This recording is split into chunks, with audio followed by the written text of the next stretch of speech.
بۆ ئەم جارە لە خزمەتی مامۆستایەکی ئەزیز و خۆشەویست، مامۆستایەکی بزر خۆشەویست لە دڵی هەر هەمولایەک، جەنابی ڕێزدار دکتۆر شێرزاد عەبدولوهاب. ئێمە بە ناوی خۆمان و بە ناوی ئێوەی ئەزیز و خۆشەویستیشەوە سەلامی خوای گەورەی لێ دەکەین مامۆستاجان زۆر بەخێر بێ. سەلامی خوای گەورە لە ئێوەش بێ، سوپاستان دەکەم، خوازای خێرتان داتۆ یا ڕەبی. مامۆستا پێش بەرنامەی دەمێ پرسیاری ئەوە بکەم. مامۆستا شێرزاد خوای گەورە وای کردووە محبوب خۆشەویست بێ لەناو خەڵکی بەهۆی ئیمانەکەیتی ئینشاءالله کە خوای گەورەش ئەو عیلم و بەهرێ بە جەنابتان داوە لە ناتق و لە بابەتانەوە لەبەرچی خۆت کردوتە هەنارە شیرنە ئاوا بزر بووی لەو خەڵکە مادام ئەوەندەیان خۆشەوی کو دڵت دێ ئاوا لێیان دوور بی.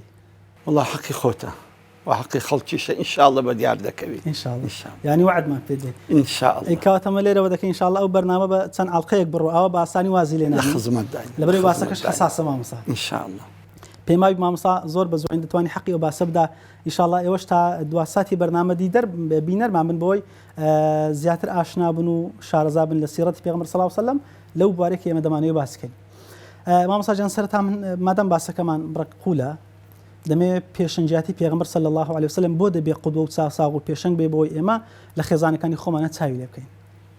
بسم الله الرحمن الرحيم الحمد لله رب العالمين وصلى الله وسلم وبارك على سيدنا وحبيبنا محمد وعلى آله وصحبه أجمعين. بەشێکی خۆشحاڵم بە خزمەت بەڕێزت گەیشتم کاکە زەوەرگیان، خۆشحاڵم کە ئەو برا عەزیزانەش هاتوونە و ماندوونە و لەگەڵ ئێمە ئەو بەرنامە قشت و جوانە ئینشاءالله تۆمار دەکەن. خوازای خێری ئێوە بداتەوە، خوازای تەلڤیزیۆن و سەتەلایتی پەیام بداتەوە کە بەڕاستی کە ئەم ماوەی تەرخان کردووە بۆ خزمەتکردنی پێغەمبەر عەلەیهی سەڵات وسەلام. پێم خۆشە یەقینتان بی وەڵاهی لەو ڕۆژگارەدا کە ئەمڕۆکە خەڵکانێک کە زۆر دژ بە پێغەمبەر پەیدا بوون عەلەیهی سەڵات وسەلام و بێئەدەبی و بێحورمەتی دەکەن بەرامبەر ئەم زاتە پاکەدا، یەقینت بێ ئەو کەسێ ئەوڕۆکە هەر کەسێک دیفاعی لێ بکە ئەگە بە یەک وشەش بێ واللهی لە دڵی پێغەمبەری عەلەیهی سەڵات وسەلام جێی خۆی دەکاتەوە. زا ئەوڕۆکە ئێمە دەبێ هەموو سیباق بکەین لەگەڵ یەکتری چۆن زووترین کات من بە دڵی پێغەمبەر دەگەم عەلەیهی سەڵات وسەلام، زووترین کات و باشترین کات چۆن دەگەم بە خزمەتی ئەو پێغەمبەرە و لە مەجلیسی ئەو پێغەمبەرە جێی خۆم دەکەمەوە ئینشاءالله. جا ئەوڕۆکە ڕۆژی هیممەتانە، ڕۆژی ئەو کەسانەیە کە بێن بەڕاستی دیفاع لە پێغەمبەر بکەن عەلەیهی سەڵات وسەلام، جا بە سەریان بی، بە ماڵیان بی، بە قسەیان بی، بە کاتیان بی، بە تیجارەتیان بی، بە ئەخلاقیان بی، بە هەر شێوەیەک بێ ئەبێ بێن دیفاع لەو پێغەمبەرە بکەن صلی الله عليه وسلم و موقفیش بنیان وەکی جەنابەت فەرمووی. طبعا پێغەمبەری خوا عەلەیهی سەڵات وسەلام سەر مەشقی ئێمەیە، ئەوە هیچ گومانی تێدا نییە، چونکە خوای گەورە بۆ خۆی لە قورئان فەرموویەتی لەقەد کانە لەکم فی ڕەسوول الله ئوسوەة حەسەنە.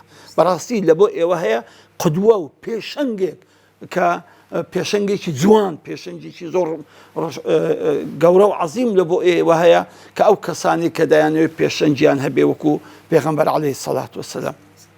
طبعا لا آتشي ده خواي جورة تهديد إمدك ده فرمي فليحذر الذين يخالفون عن أمره أن تصيبهم فتنة أو يصيبهم عذاب أليم. براسي ده فرمي أقداري ختام بن مخالفة أمري أو بيغمبر نازارة مكان أغنى توشي بلا مصيبة دبن يعني توشي عذابي سخت دبن دي كواتي إما زوزور بيسمان بوي بوي لعذابي خوادور بين لو إلا فتنة دول بين نزيق ببين ولو بيغمبر عليه الصلاة والسلام هموش حتى روج قيامة أو خطابة حتى روج قيامته توزيع هم أمي محمدي عليه الصلاة والسلام.